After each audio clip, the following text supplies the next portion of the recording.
আল্লাহর শুকরিয়া আদায় করে শেষ করা যাবে না। আল্লাহ রাব্বুল আলামিন তোমাকে আমাকে এতটা পরিমাণ নিয়ামত দান করছেন, আজকে আমরা নাফরমান।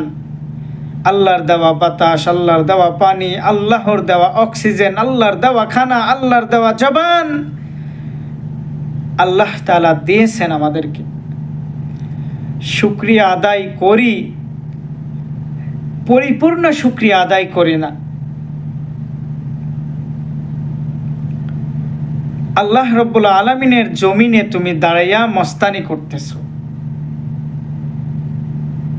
আল্লাহ বলেন এমন একটা সময় আসবে যেখানে তোর মস্তানি চলবে না,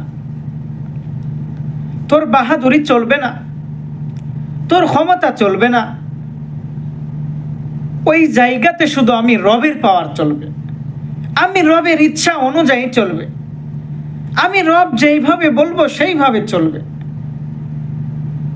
দুনিয়াতে টাকার গরম দেখাইতেছো, মাস্তানি করতেছো, ক্ষমতার বড়াই করতেছো, কিন্তু এমন একটা সময় আসবে যেখানে আমার রব্বে কারীমের পাওয়ার চলবে। তোমার কোনো পাওয়ার, ক্ষমতা, টাকা পয়সা, ছেলে সন্তান কিছুই কাজে দিবে না।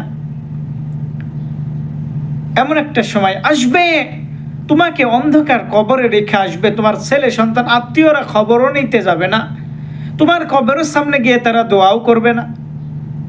কিসের জন্য এত ভালোবাসা, কিসের মায়া, কিসের মহাব্বত? আজকে যে রব তোমাকে নিয়ামত দিয়েছে সেই রবের শুকরিয়া আদায় তুমি করো না। যে রব তোমাকে জবান দান করেছে কথা বলার জন্য, সে রবের ইবাদত তুমি ভুলে গেলা।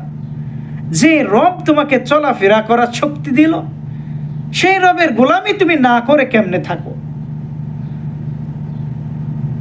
যে রবের নাফরমানি করে করে করে করে তোমার অন্তরটা কালো পাথরে পরিণত হয়েছে, সেই রব যদি চাইতো তোমাকে জমিনে দাবায়া দিতে পারত, কিন্তু সেই রব করে নাই। কারণ কি? সেই রব তোমাকে ভালোবাসে, কারণ তোমাকে সেই রব মহাব্বত করে বানাইয়া দুনিয়াতে পাঠাইছে তার ইবাদত করার জন্য, তার গোলামি করার জন্য, তার দাসত্ব করার জন্য। তিনি যে বিধি বিধানগুলো দিয়েছেন সেইগুলো মেনে চলার জন্য। আজকে তুমি পাওয়ারওয়ালা হয়েছো, ক্ষমতাওয়ালা হয়েছো, টাকাওয়ালা হয়েছো, মন চাই জিন্দেগি দুনিয়াতে করতেছো, সাবধান হয়ে যাও। ফিরাউনের মতন মানুষকে আল্লাহ তাআলা আজও দেখো মিশরে তাকে শুয়ায়ে রাখছেন। প্রত্যেকটা জালেম বাদশাকে, টাকা পয়সার মালিককে যারা জুলুম করছে, আল্লাহ তাআলা কিন্তু তাদেরকে ধ্বংস করে দিয়েছে। সেই আল্লাহর পাওয়ার কিন্তু এক ফোঁটাও এখন পর্যন্ত কমে নাই। আল্লাহ যদি চাইতো তুমি আল্লাহর জমিনে দাঁড়াইয়া মদ পান করতেছো,